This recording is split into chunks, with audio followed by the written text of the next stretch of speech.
नमस्कार दोस्तों, M education channel में आपका स्वागत है। दोस्तों, केवीएस पीजीटी इकोनॉमिक्स के पेपर के सॉल्यूशन के क्रम में हम आज पार्ट 4 प्रस्तुत कर रहे हैं। इसमें जो इकोनॉमिक्स केवीएस पीजीटी के पेपर में जो पूछे गए क्वेश्चन है उनका सॉल्यूशन प्रोवाइड किया जा रहा है। तो दोस्तों आइए हम इन क्वेश्चंस के बारे में अध्ययन करते हैं।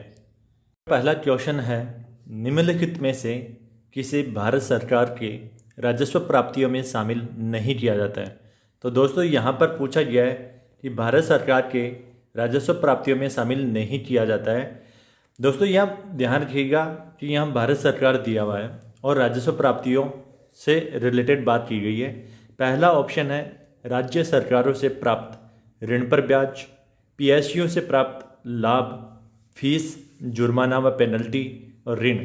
तो दोस्तों जैसा कि राजस्व जो प्राप्ति होती है वह सरकार के द्वारा वसूले गए सभी प्रकार के जो कर हैं, इसके साथ ही शुल्क, निवेशों से प्राप्त जो ब्याज है, यदि उन्होंने कहीं पर निवेश कर रखा और उससे ब्याज के रूप में यदि कुछ आमदनी हो रही है, और लाभांश के रूप में यदि उसे सरकार को आय प्राप्त हो रही है, तो इन सभी प्रकार की जो सर्विस के द्वारा और जो टैक्स कलेक्शन के द्वारा जो आय प्राप्त होती है उसे राजस्व प्राप्ति कहते हैं। तो दोस्तों यहाँ पर राजस्व प्राप्ति उस प्राप्ति को भी कहते हैं जिसमें कोई देनदारियाँ उत्पन्न नहीं होती है, यानी कुछ जो इनकम जो प्राप्त हो रही है उसको वापस से जो भुगतान वो नहीं करना होता है। तो इसलिए जो भारत सरकार की जो राजस्व प्राप्ति है तो इनमें हम देखते हैं। तो पहले ऑप्शन की यदि बात करें कि राज्य सरकारों से प्राप्त ऋण पर ब्याज, तो दोस्तों जैसा कि राज्य सरकारें केंद्रीय सरकार से ऋण प्राप्त करती है तो उस ऋण पर जो राज्य सरकारें ब्याज देती है, तो दोस्तों यहाँ भारत सरकार की कोई देनदारी उत्पन्न नहीं हो रही है। तो यहाँ पर राज्य सरकार से प्राप्त जो ऋण पर ब्याज है वो राजस्व प्राप्ति में शामिल होता है। दोस्तों यदि हम पीएसयू से प्राप्त लाभ की बात करें, यानी जो पब्लिक सर्विस यूनिट है उसके द्वारा यदि रेवेन्यू प्राप्त हो रही है, तो दोस्तों यहाँ पर जो रेवेन्यू है वह भी है भारत सरकार की कोई देनदारी उत्पन्न नहीं करती है, इसलिए पीएसयू से प्राप्त लाभ भी इसमें शामिल होता है। दोस्तों पीएसयू की जो फुल फॉर्म है वह है पब्लिक सेक्टर अंडरटेकिंग है। तो दोस्तों पब्लिक सेक्टर अंडरटेकिंग को पीएसयू कहते हैं। तो दोस्तों पीएसयू है उससे जो लाभ प्राप्त हो रहा है, यानी पब्लिक सेक्टर अंडरटेकिंग से जो लाभ प्राप्त हो रहा है, तो उसे भी राजस्व प्राप्ति में शामिल किया जाता है। दोस्तों यदि बात करते हैं फीस व जुर्माना व पेनल्टी की, तो दोस्तों यदि गवर्नमेंट फीस यदि लेती है, जुर्माना लगाती है और यदि पेनल्टी लगाती है, तो उससे भी जो देनदारियाँ वो उत्पन्न नहीं होती है, तो वह भी जो आय की जो प्राप्ति है वह भी राजस्व प्राप्ति में शामिल किया जाता है। दोस्तों बात यदि हम ऋण की करें, यदि भारत सरकार किसी से ऋण लेती है तो यहाँ पर जो ऋण है वो देनदारियाँ उत्पन्न करता है, तो इसलिए भारत सरकार की जो राजस्व प्राप्ति है उसमें ऋण शामिल नहीं किया जाता है। तो यहाँ पर राइट आंसर हो जाएगा ऋण। दोस्तों जो भारत सरकार है उसको जो प्राप्तियाँ होती है वो दो प्रकार की होती है, राजस्व प्राप्ति और पूंजीगत प्राप्ति। तो राजस्व प्राप्ति और पूंजीगत जो प्राप्ति होती है उसके लिए हम अलग से एक वीडियो लेकर आएंगे जिसमें पूरी की पूरी जो प्राप्तियां हैं राजस्व सरकार है और राजस्व जो प्राप्त होता है इसके साथ ही जो व्यय होता है, एक्सपेंडिचर होता है, और भारत का जो बजट है और साथ ही राजस्थान का जो बजट है जब प्रस्तुत किया जाता है, तो हम इकोनॉमिक्स में जो कॉम्पिटिटिव एग्जाम की दृष्टि से किन बातों का ध्यान रखना चाहिए उसको हम लेकर आएंगे। दोस्तों नेक्स्ट क्वेश्चन की यदि हम बात करें तो यहाँ पूछा गया है कि निम्नलिखित में से कौन सा कथन सही है। तो दोस्तों यहाँ कथन सही पूछा गया है। दोस्तों यहाँ बार बार मैं हर वीडियो में बात कर रहा हूँ कि रैंडमली यहाँ पर कभी सही है और कभी सही नहीं है दिया हुआ है, तो यहाँ पर हमेशा क्वेश्चन को जब पढ़ते हैं तो ध्यान से पढ़ना जरूरी है। यहाँ पहला ऑप्शन दिया है, सुधार कार्य के पश्चात भारत में उच्च जीडीपी वृद्धि दर में सेवा क्षेत्र का अहम रोल रहा है। तो दोस्तों यहाँ पर यदि हम सेवा क्षेत्र की बात करें तो सेवा क्षेत्र का रोल है वो बहुत ही अहम रहा है, ये हमें पता है। तो यहाँ सुधार काल के बाद में यदि बात करते हैं 1991 के बाद में यदि हम बात करें तो भारत में जो उच्च जीडीपी वृद्धि दर है वो उसमें जो अहम रोल है उस सर्विस सेक्टर का रहा है। यदि दूसरे ऑप्शन की बात करें कि भारत ने पिछले 2 दशकों में सेवा क्षेत्र का रोजगार में सर्वाधिक और जीडीपी में दूसरा सबसे ज़्यादा योगदान रहा है, तो दोस्तों यहाँ पर जीडीपी में दूसरा योगदान दिया गया है। तो जैसा कि आप जानते हो कि जीडीपी में प्रथम जो योगदान है वह सर्विस सेक्टर का है, तो यहाँ पर ये बी ऑप्शन गलत हो जाएगा। तो दोस्तों यहाँ पर पहला ऑप्शन राइट हो जाएगा कि केवल पहला कथन सही है, दूसरा कथन गलत है। यदि नेक्स्ट क्वेश्चन की यदि बात करें दोस्तों, तो यहाँ पूछा गया ग्रामीण संस्थागत ढांचा विकास फंड की स्थापना किस संस्था की योजना है। तो दोस्तों यहाँ रूरल इंफ्रास्ट्रक्चर डेवलपमेंट फंड की बात की गई है। तो यहाँ पर यदि RIDF की बात करें तो यह नाबार्ड योजना के अंतर्गत की गई है। जो नाबार्ड है वो संस्था है जो ग्रामीण क्षेत्र के विकास या संस्थागत विकास या ढांचागत जो विकास है उससे संबंधित सर्वोच्च संस्था है नाबार्ड। तो नाबार्ड के अंतर्गत ही ग्रामीण संस्थागत ढांचा विकास फंड की स्थापना की गई है दोस्तों। तो दोस्तों यहाँ पर जो RIDF यानी रूरल इंफ्रास्ट्रक्चर डेवलपमेंट फंड की जो स्थापना है वह 1995 और 96 के अंतर्गत की गई है दोस्तों। तो यहाँ पर जो यह फंड है वो नाबार्ड के जो संस्था है नाबार्ड उसके अंतर्गत 1995 और 96 में यह रूरल इंफ्रास्ट्रक्चर डेवलपमेंट फंड है वो रिलीज किया गया दोस्तों। यहाँ पर जो पहला जो प्रावधान था उस समय 2000 करोड़ रुपए का था और वर्तमान में जो इसकी जो फंड राशि है वो अप्रॉक्सीमेट 40,000 करोड़ के आसपास है। तो दोस्तों नेक्स्ट क्वेश्चन बात करते हैं दोस्तों। तो यहाँ पर पूछा गया कि भारत सरकार के पूंजीगत प्राप्तियों में क्या शामिल नहीं होता है। तो दोस्तों जैसा कि यहाँ पर राजस्व से रिलेटेड क्वेश्चन हमने देख लिया है, अभी पूंजीगत जो प्राप्ति है उससे रिलेटेड क्वेश्चन पूछा गया दोस्तों। तो यहाँ पर हम देखते हैं कि भारत जो सरकार की जो पूंजीगत प्राप्तियों में क्या शामिल नहीं होता है पूछा गया दोस्तों। तो यहाँ जो पहला ऑप्शन दिया गया है ऋण पर ब्याज की प्राप्ति। तो दोस्तों लास्ट जो क्वेश्चन था उसमें हमने देखा कि जो ऋण पर जो ब्याज की जो प्राप्ति है वो राजस्व प्राप्ति होती है। तो दोस्तों यहाँ पर डायरेक्टली पहले ऑप्शन ही यहाँ पर आंसर हो जाएगा क्योंकि पूछा गया है कि पूंजीगत प्राप्ति में क्या शामिल नहीं होता है। तो जो ऋण पर जो ब्याज की प्राप्ति है वो राजस्व प्राप्ति कहलाती है क्योंकि इससे गवर्नमेंट को कोई भी देनदारियां उत्पन्न नहीं हो रही है। तो यहाँ पर जब पूंजीगत प्राप्तियों की हम बात करते हैं दोस्तों तो यहाँ पर तो दोस्तों इसमें जो पूंजीगत प्राप्तियां हैं उसमें गवर्नमेंट के द्वारा जो बाजार से लिया जाता है ऋण उसको तथा भारतीय रिजर्व बैंक से जो उधार राशि जो ली जाती है दोस्तों, देखो बाजार से ऋण लेती है, भारतीय रिजर्व बैंक RBI से उधार लेती है और साथ ही यदि भारत सरकार या राज्य सरकारें जब विनिवेश करती है, विनिवेश का मतलब होता है कि जो प्रॉपर्टी है गवर्नमेंट की उसको मार्केट में गिरवी रखती है या मार्केट में सेल करती है, तो उस समय उसका जो पैसा प्राप्त होता है उसको हम निवेश कहते हैं। तो दोस्तों जो डिसइन्वेस्टमेंट है उसके जरिए भी यदि गवर्नमेंट को आमदनी प्राप्त हो रही है तो उसको भी पूंजीगत प्राप्तियों में शामिल किया जाता है। तो दोस्तों यदि वर्तमान में यदि हम बात करें तो जो गवर्नमेंट है, जो वो राज्य सरकार हो या भारत सरकार हो, विनिवेश के माध्यम से भी आमदनी प्राप्त करने का प्रयास करती है। तो दोस्तों यहाँ पर जब हम बात करते हैं कि सरकारों के द्वारा जो आमदनी प्राप्त हो रही है तो यदि ऋण के रूप में चाहे वह बाजार से लिया जाए, भारतीय रिजर्व बैंक से लें या फिर विनिवेश के माध्यम से आय प्राप्त हो तो उसे हम पूंजीगत प्राप्तियां कहते हैं। तो दोस्तों यहाँ पर जो ऋण पर जो ब्याज प्राप्ति है ये तो राजस्व प्राप्ति हो गया, तो आंसर हमारा पहला ही आ जाएगा। ऋण यदि उधार लिया जाता है तो दोस्तों यहाँ पर आ गया ऑप्शन की ऋण, तो यह पूंजीगत प्राप्ति में आएगा। और ऋण की यदि रिकवरी की बात करें तो यहाँ पर यह भी पूंजीगत प्राप्तियों में आता है। दोस्तों यदि PSU के विनिवेश से प्राप्तियों की बात करें तो यहाँ पर भी क्या हो जाएगा, ये पूंजीगत प्राप्ति में हो जाएगा। तो दूसरा, तीसरा, चौथा जो ऑप्शन है यह पूंजीगत प्राप्तियों में शामिल होता है। तो क्वेश्चन पूछा गया था कि भाई क्या शामिल नहीं होता है, तो पहला ऑप्शन इसमें आंसर हो जाएगा, ऋण पर ब्याज की प्राप्ति। दोस्तों नेक्स्ट क्वेश्चन की यदि बात करें, यहाँ पर दोस्तों यह क्वेश्चन बहुत ही इंपॉर्टेंट है क्योंकि बहुत से जो व्यक्ति हैं और जो कैंडिडेट हैं वो इस क्वेश्चन में भ्रमित हो रहे हैं। तो दोस्तों मैंने इसका सॉल्यूशन पहले ही प्रोवाइड करवा दिया गया था। अभी वर्तमान में यदि देखें तो यहाँ पर दोस्तों यहाँ पर जो दिया गया है MPC 0.8 और कर की जो दर है वो 0.15 दिया हुआ है। तो दोस्तों यहाँ जो कर की दर दी हुई है वह कंफ्यूजन करने के लिए दी गई थी दोस्तों, क्योंकि जब कर गुणांक का यदि हम मूल्य निकालते हैं तो त्वरक गुणांक का जो मूल्य निकलता है वो -b/1 - b होता है दोस्तों। तो यहाँ पर जो b है वो MPC को डिनोट करता है। तो यहाँ जो दिया गया है कि -0.8 MPC है, 1 - 0.8, यहाँ पर -0.8/0.2 हो जाएगा दोस्तों। पॉइंट से पॉइंट कैंसिल हो जाएगा, 2 का यदि भाग देंगे 8 में तो 4 निकल के आएगा। तो दोस्तों यहाँ पर जो वैल्यू निकल के आती है वो -4 वैल्यू आती है। तो यहाँ सेकंड जो ऑप्शन है वो करेक्ट हो जाएगा। बहुत ही सिंपल क्वेश्चन था दोस्तों। यहाँ पर बहुत से जो विद्यार्थी हैं उनका जो है वो कन्फ्यूजन आ रही थी कि सर यहाँ पर क्या होगा।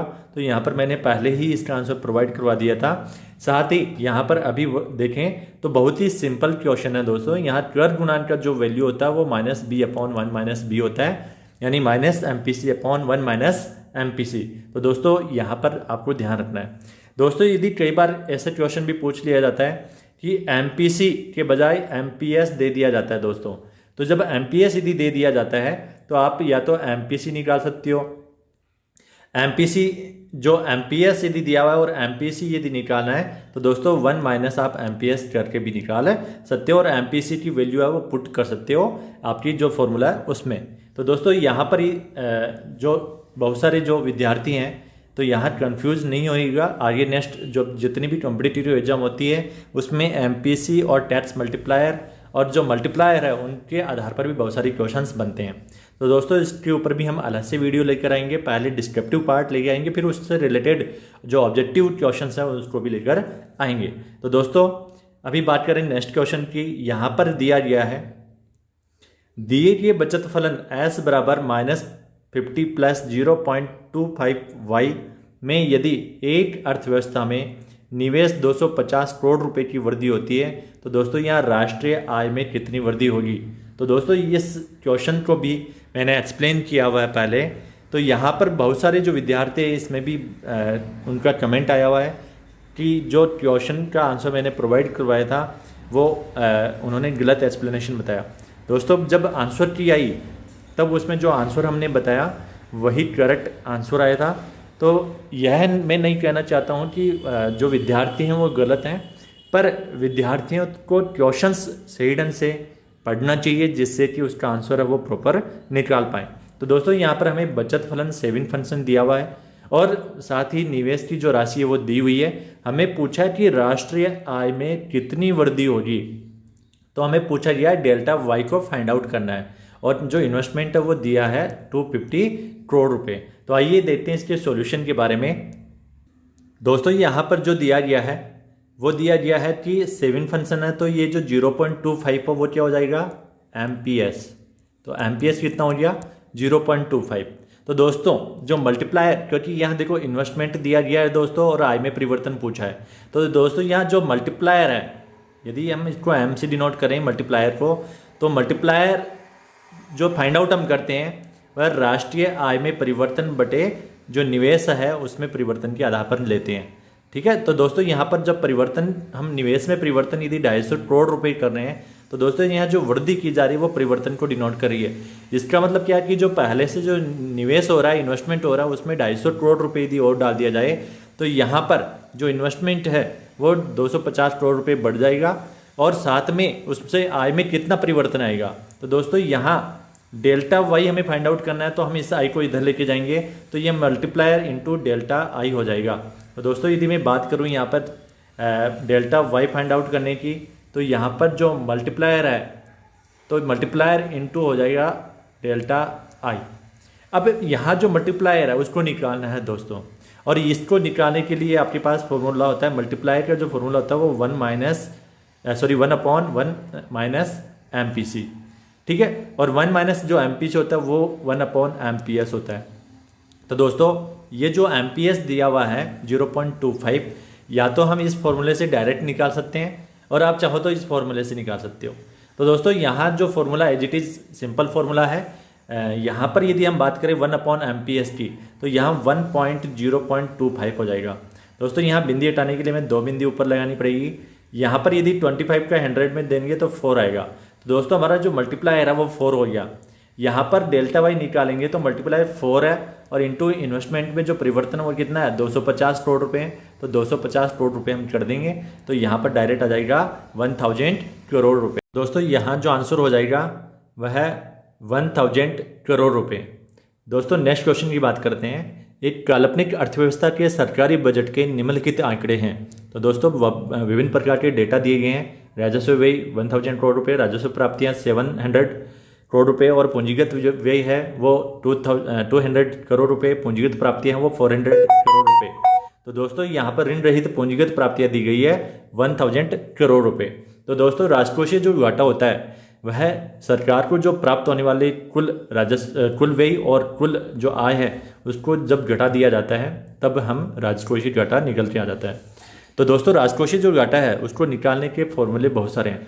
तो दोस्तों यहाँ पर जो फॉर्मूला है वो अप्रोप्रिएट जो फॉर्मूला यूज हो रहा है वह यह है कि राजकोषीय जो घाटा है वो निकलेगा जो राजस्व व्यय प्लस जो पूंजीगत व्यय है, जब हम उनको जोड़ देंगे और इसमें से जो हमें घटाना है जो इनकम प्राप्त हो रही है, और वो इनकम कौन सी है जो राजस्व प्राप्ति है, ठीक है, राजस्व प्राप्ति, और इसमें जो उधार को छोड़ के जो पूंजीगत प्राप्ति है उसको हम शामिल करते हैं।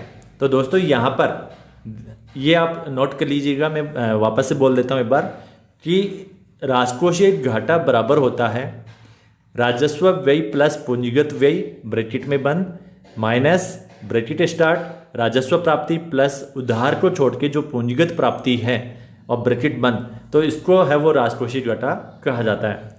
दोस्तों राजकोषीय जो घाटा है यदि उसकी परिभाषा रूप में हम देखें तो इसकी जो परिभाषा होती है, राजकोषीय घाटा एक वित्तीय वर्ष में सरकार के कुल राजस्व और कुल व्यय के बीच जो अंतर होता है उसे राजकोषीय घाटा कहते हैं। और राजकोषीय घाटा उत्पन्न तब होता है जब कुल व्यय बड़ा होता है कुल राजस्व से। तो दोस्तों यहाँ पर हम बात करते हैं, अब फॉर्मूले के आधार पर यदि इसको हम निकालते हैं तो राजस्व व्यय 1000 करोड़ रुपए, पूंजीगत व्यय 200 करोड़ रुपए, तो इन दोनों को जोड़ेंगे तो 1200 करोड़ रुपए हो जाएगा। और इसमें से यदि हम माइनस करते हैं, एक तो आपका राजस्व प्राप्तियां 700 करोड़ रुपए, ठीक है, और इस 700 करोड़ रुपए में हम क्या जोड़ेंगे, वो पूंजीगत प्राप्तियां जो ऋण रहित है। तो दोस्तों यहाँ पर 100 हो जाएगा, तो यहाँ हो जाएगा 1200 माइनस 800 यानी 400 करोड़ रुपए। तो दोस्तों दूसरा जो ऑप्शन है वो करेक्ट हो जाएगा यहाँ पर, तो राइट आंसर 400। दोस्तों यहाँ पर जो पूंजीगत प्राप्तियां दिया गया है यह हमें यह दिखाने या भ्रमित करने का प्रयास है कि जो पूंजीगत प्राप्तियां हम इसमें ऐड या माइनस करेंगे दोस्तों हमारा गलत हो जाएगा, क्योंकि यहाँ जो पूंजीगत प्राप्तियां हैं वो ऋण रहित पूंजीगत प्राप्तियों को शामिल किया जाता है। नेक्स्ट क्वेश्चन की यदि बात करें दोस्तों, एक अर्थव्यवस्था में निवेश मान किस पर निर्भर करता है। तो दोस्तों यहाँ पर जो निवेश मान है वह बताया गया है कि उपभोक्ता की सीमांत प्रवृत्ति पर निर्भर करता है, पूंजी की सीमांत कुशलता पर निर्भर करता है या ब्याज की दर पर निर्भर करता है। तो दोस्तों निर्भरता पूछी गई है, तो आपको जब निवेश मान जब अध्ययन करते हो केन्स की थ्योरी में तो आपको बताया जाता है कि एक तो पूंजी की सीमांत कार्यकुशलता पर डिपेंड करता है, जिसे हम MEC के रूप में पढ़ते हैं, मार्जिनल एफिशिएंसी ऑफ कैपिटल।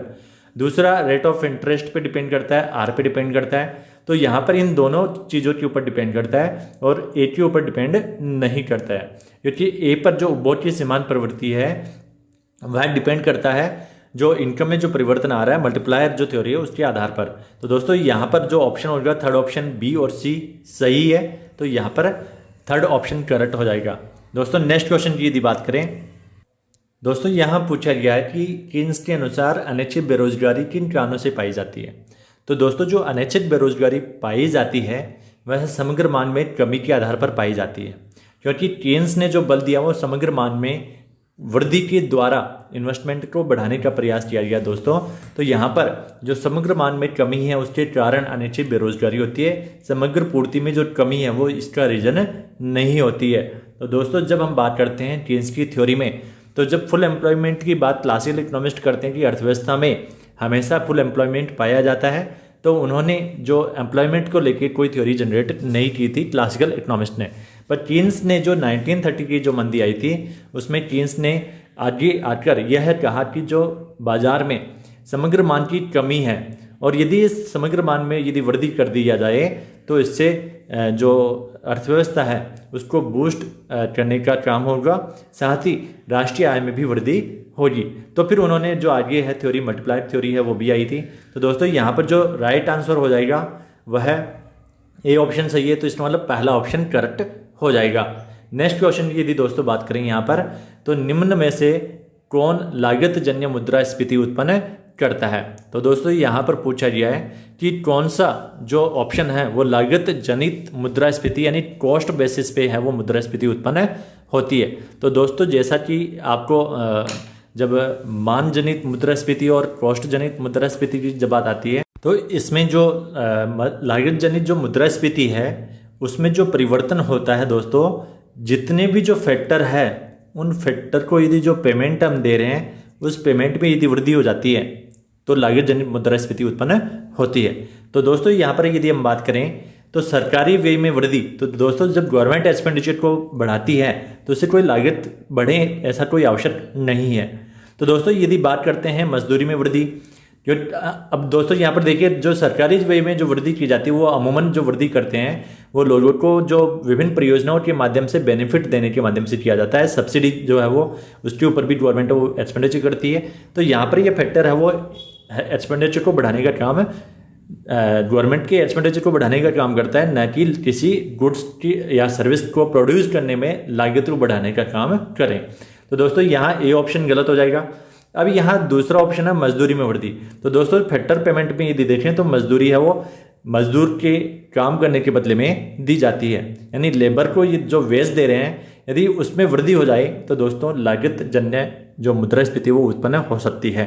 तो दोस्तों यहाँ लाभ अनुपात में वृद्धि करें तो दोस्तों जो लाभ जो अनुपात में यदि वृद्धि होती है यानी एंटरप्रेन्योरशिप को जो फैक्टर को जो पेमेंट हम देते हैं वो लाभ के रूप में उसे प्रोवाइड होता है। तो दोस्तों ये दोनों ही जो बी और सी ऑप्शन है यहाँ पर लागत जन्य मुद्रास्फीति को उत्पन्न करता है, इसलिए जो बी और सी ऑप्शन यानी सेकंड जो ऑप्शन है वो करेक्ट आंसर हो जाएगा। ए ऑप्शन है वो जो है वो गलत है, इससे लागत जन्य जो मुद्रास्फीति वो उत्पन्न नहीं होती है। दोस्तों नेक्स्ट क्वेश्चन की यदि बात करें, एक ऐसी अवस्था में मुद्रास्फीति की ऊंची दर एवं बेरोजगारी की अधिक दर एक साथ व्याप्त होती है उसे कहा जाता है। तो जो दोस्तों यदि एक अर्थव्यवस्था में जब मुद्रास्फीति की ऊंची दर हो और साथ में बेरोजगारी की दर हो तो उसे स्टैगफ्लेशन की सिचुएशन कहते हैं। तो दोस्तों यहाँ पर फोर्थ ऑप्शन इसे स्फीति गतिरोध और इंग्लिश में स्टैगफ्लेशन। तो दोस्तों कई बार क्या होता है कि हिंदी मीडियम के जो विद्यार्थी हैं यहाँ पर जब यूजीसी नेट लेवल में जो क्वेश्चन आता है दोस्तों वहाँ पर हिंदी लैंग्वेज काफ़ी टफ आती है। तो दोस्तों यहाँ पर आपको जब इकोनॉमिक्स का अध्ययन करते हो तो कुछ पॉइंट जो मेन जो इनके फीचर्स होते हैं या मेन जो इनके फंडामेंटल जो पॉइंट्स हैं उनको आप इंग्लिश में भी पढ़ने का प्रयास करें। तो यहाँ पर जो डायरेक्ट आंसर आ जाएगा स्टैगफ्लेशन। नेक्स्ट क्वेश्चन की यदि बात करें दोस्तों इसमें पूछा गया है कि निम्नलिखित में से कौन से कथन सही है। तो दोस्तों पहला जो ऑप्शन दिया गया है सरकारी व्यय में वृद्धि जीएनपी को बढ़ाती है, गुणांक इस वृद्धि के आकार को निर्धारित करता है। और दूसरा ऑप्शन दिया गया है करों में वृद्धि जीएनपी को बढ़ाती है। तो दोस्तों जो इसमें से यदि हम करेक्ट ऑप्शन की बात करें तो पहला ऑप्शन सही है, सरकारी व्यय में वृद्धि जीएनपी को बढ़ाने का काम करती है। जब गवर्नमेंट एक्सपेंडिचर करती है तो उससे जो राष्ट्रीय आय में जो वृद्धि होती है तो उसमें आप जब कीन्स की थ्योरी पढ़ते हो तो दोस्तों उसमें कीन्स की थ्योरी में आपको यह देखने को मिलता है कि जब सरकारी व्यय में वृद्धि की जाती है तो उससे राष्ट्रीय आय वो मल्टीप्लायर रूप से बढ़ता है। तो यहाँ जो गुणांक है तो दोस्तों गुणांक इस वृद्धि के आकार को निर्धारित करते हैं। तो यहाँ पर मल्टीप्लायर की बात की गई है दोस्तों, तो पहला ऑप्शन है वो करेक्ट हो जाएगा। दूसरा ऑप्शन देखें तो करों में वृद्धि की जाती है तो जिससे जीएनपी को बढ़ाती है। तो दोस्तों करों में यदि वृद्धि की जाती है, यदि टैक्स को बढ़ाया जाता है तो उससे जीएनपी में वृद्धि नहीं होती है। तो यहाँ पर पहले ऑप्शन की राइट आंसर की बात करें तो यहाँ पहला ऑप्शन सही हो जाएगा, केवल ए ऑप्शन सही है, बी गलत है, बी सही नहीं है। तो दोस्तों नेक्स्ट की बात करें, यहाँ पर दिया गया कि NFHS जो 5 है उसके अनुसार भारत में शिशु मृत्यु दर प्रति 1000 जीवित जन्म में है वो घटकर हो गई है। तो जो NFHS है उसमें जो 5 के अनुसार यदि हम बात करें तो यहाँ पर जो इसकी शिशु मृत्यु दर है वो भारत में वर्तमान उस रिपोर्ट के अनुसार है वो 35.2 हो गई है। तो दोस्तों यहाँ पर कोई ईयर वगैरह दिया हुआ नहीं है, यहाँ पर केवल ये दिया हुआ कि इस रिपोर्ट के अनुसार। तो दोस्तों इस रिपोर्ट के अनुसार बात करें तो 35.2 शिशु मृत्यु दर है प्रति 1000 जीवित जन्म पर। तो दोस्तों यहाँ से ये पिन पॉइंट क्वेश्चन है। यहाँ पर यदि दोस्तों बात करें तो नेक्स्ट क्वेश्चन में भी ये पूछा गया है कि निम्नलिखित कथन को पढ़कर सही विकल्प का चुनाव कीजिए।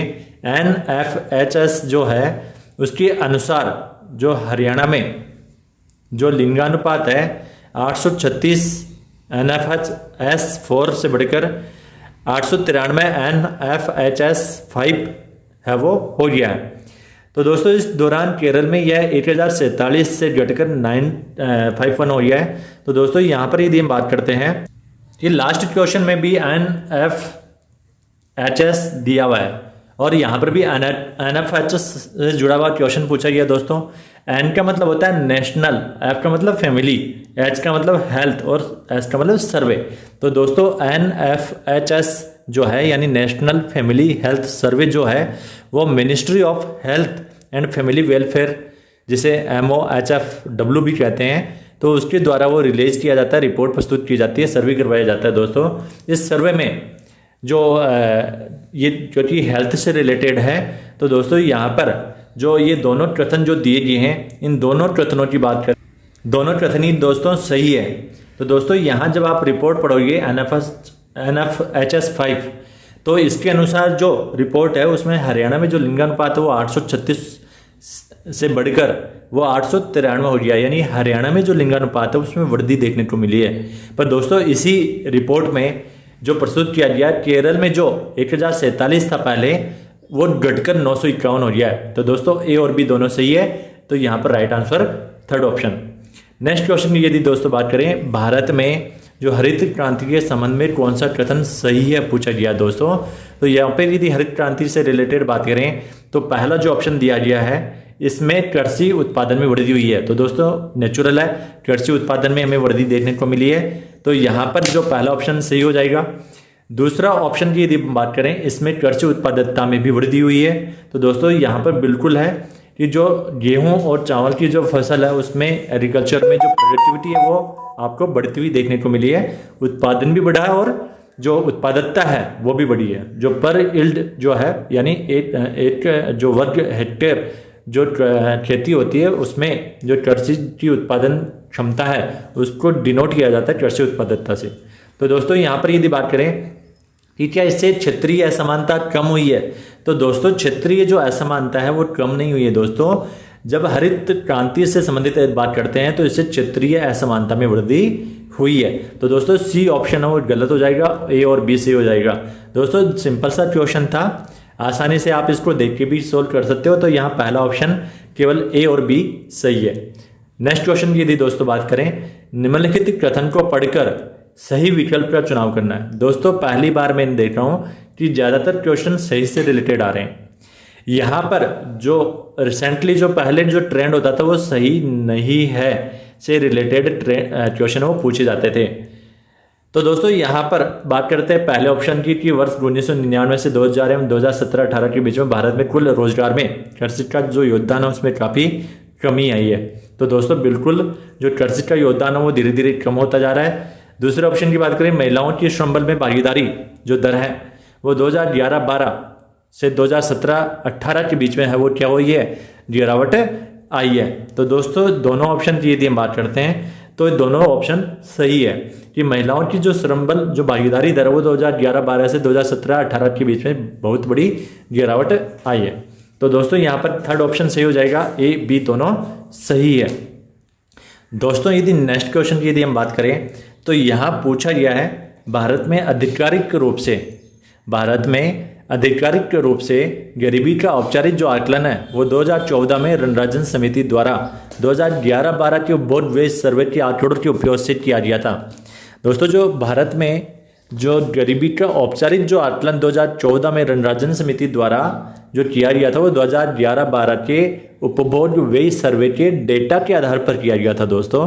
तो यहाँ पूछा गया कि इस कमेटी के द्वारा गरीबी का आकलन कितना किया गया। तो दोस्तों डायरेक्ट है ना, रणराजन कमेटी है उससे रिलेटेड है ये क्वेश्चन पूछा गया है, और पूछा गया है कि उन्होंने जो गरीबी का आकलन वो कितना किया है। तो दोस्तों यहाँ पर सिंपल आंसर है, यहाँ पर जो थर्ड ऑप्शन है 29.5%। तो जो डेटा इन्होंने रिलीज किया उसमें 29.5% है वो गरीबी को दिखाया है कि जो कमेटी है उसके द्वारा जो भारत में जो गरीबी है वो कितनी पाई गई है।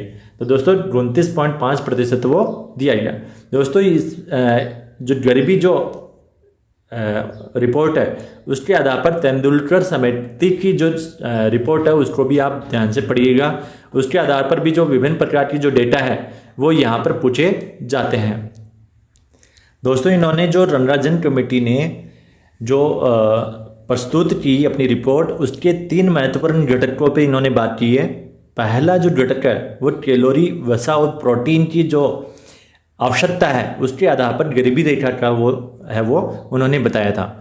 दूसरा इन्होंने कपड़े, आवास से रिलेटेड गतिशीलता और शिक्षा की जो बुनियादी जो गैर खाद्य जो खर्च हैं, यानी ये तो हो गया जो खाद्य रूप में हम खर्च कर रहे हैं, और दूसरा हो गया जो मूलभूत हमारी आवश्यकता है कपड़ा, आवास और एजुकेशन, इनकी रिपोर्ट में लिया गया था। तो दोस्तों इसके अलावा जो थर्ड में जो बाकी जो चीज़ें थी उसमें अन्य वस्तुओं की श्रेणी में लिया गया था। तो यहाँ पर 3 आधार पर है वो रिपोर्ट इन्होंने प्रस्तुत की थी। दोस्तों यहाँ पर यदि बात करें ग्रामीण क्षेत्र में इन्होंने 972 रुपये को आधार मानकर और 1407 रुपये अर्बन एरिया में यानी शहरी क्षेत्र में उसको आधार मानकर, दोस्तों ये जो एक्सपेंडिचर है उन्होंने मंथ वाइज लिया है और पर हेड लिया है दोस्तों। तो यहाँ पर यदि बात करें दोस्तों कि जो एक व्यक्ति के ऊपर ग्रामीण क्षेत्र में यदि वो निवास करता है तो 972 रुपये है वो उसकी एक्सपेंडिचर लिमिट, यानी यदि इससे नीचे है तब वो उसको गरीब माना गया है, और 972 रुपये या इससे ऊपर यदि अधिक है तो उसको गरीब नहीं माना गया है। दोस्तों यहाँ पर जो 1407 रुपये हैं वो जो शहरी क्षेत्र में जो व्यक्ति रहता है उसको आधार मानकर इन्होंने लिया है। नेक्स्ट क्वेश्चन की यदि दोस्तों बात करें, यहाँ पर पूछा गया कि किस पंचवर्षीय योजना में भारतीय अर्थव्यवस्था की वास्तविक वृद्धि दर लक्षित वृद्धि दर से अधिक रही है। दोस्तों यहाँ पर दिया गया प्रथम पंचवर्षीय योजना, दूसरा दिया गया है द्वितीय पंचवर्षीय योजना, और तीसरा दिया गया है तृतीय पंचवर्षीय योजना, और फोर्थ है वो चौथी पंचवर्षीय योजना दिया गया है। तो दोस्तों यदि हम यहाँ पर आंसर की बात करें तो जो प्रथम पंचवर्षीय योजना है उसमें जो वास्तविक जो वृद्धि दर है वो लक्षित वृद्धि दर से अधिक प्राप्त हुई थी। दोस्तों यहाँ पर जो लक्षित वृद्धि दर है वो 2.1% है वो वृद्धि दर की बात की गई थी दोस्तों, पर जो प्राप्ति जो हुई थी वो 3.6% से जो है वो प्राप्ति हुई थी। तो दोस्तों यहाँ पर जो लक्षित वृद्धि दर है वो 2.1% था और लक्षित वृद्धि दर वो 3.6% था प्रथम पंचवर्षीय योजना में। दोस्तों यहाँ पर प्रथम जो पंचवर्षीय योजना जो प्रस्तुत की गई थी 1951 में, उसकी जो प्रमुख विशेषता है वो यह थी कि हेरल्ड डोमर मॉडल पर आधारित थी। तो दोस्तों यहाँ से भी रिलेटेड क्वेश्चन पूछा जाता है कि जो प्रथम पंचवर्षीय योजना है वो किस मॉडल पर आधारित थी, तो यहाँ पर हेरल्ड डोमर मॉडल पर आधारित थी। दोस्तों यदि हम द्वितीय पंचवर्षीय योजना की बात करें तो द्वितीय पंचवर्षीय योजना है वो पीसी महालनोबिस मॉडल पर आधारित थी। तो दोस्तों यहाँ पर ये इंपॉर्टेंट है कि दूसरी जो पंचवर्षीय योजना वो किस पर आधारित है, पीसी महालनोबिस मॉडल पर आधारित है। तो दोस्तों इस प्रकार से जो हम इस पर भी एक अलग से वीडियो लेकर आएंगे, जो विभिन्न पंचवर्षीय योजनाएं हैं उन पर जो क्वेश्चंस बनते हैं उन क्वेश्चंस के सॉल्यूशन हम लेकर आएंगे। तो दोस्तों यहाँ पर जो बात की गई है कि जितने भी जो KVS PGT इकोनॉमिक्स में क्वेश्चन आए हुए हैं तो 100 क्वेश्चन में से हमने अभी तक 80 क्वेश्चन को सॉल्यूशन प्रोवाइड करवा दिया गया है। दोस्तों नेक्स्ट 20 क्वेश्चंस जो अपने शेष रहे हैं उसको हम नेक्स्ट वीडियो में लेकर आएंगे। यदि आप इसी प्रकार से जो क्वेश्चन है उनका सॉल्यूशन प्राप्त करना चाहते हैं, आने वाले टाइम में हम विशेष प्रकार से टॉपिक लेकर आएंगे, जो केवल टॉपिक विशेष से क्वेश्चन है वो आपको सॉल्यूशन प्रोवाइड करवाएंगे। तो दोस्तों यहाँ पर जो क्वेश्चन इकोनॉमिक्स में बहुत सारे जो क्वेश्चन बनते हैं वो हेरल्ड डोमर मॉडल से, अभी तो हमने दोस्तों कुछ भी अध्ययन नहीं किया दोस्तों। हमारे जो इकोनॉमिक्स सब्जेक्ट में बहुत सारे ऐसे चैप्टर हैं जहाँ से बहुत सारे क्वेश्चंस बनते हैं, उन क्वेश्चंस पर मैं बात करूँगा। तो यहाँ पर यदि आपको ऐसे ही वीडियो प्राप्त करने हैं तो आप चैनल को सब्सक्राइब कर लीजिए और वीडियो को लाइक ज़रूर कीजिए दोस्तों, जिससे ये मोटिवेशन मिलता है कि आपको यह वीडियो पसंद आ रहा है। तो दोस्तों, जब आप वीडियो को लाइक करते हैं तो आपकी चॉइस के आधार पर ही फिर और मोटिवेशन मिलता है कि आपके लिए फटाफट से एक वीडियो लेकर आएँ जिस पर आपको जो उससे रिलेटेड बेनिफिट आपको मिल पाए। तो दोस्तों, आज के लिए इतना ही। धन्यवाद।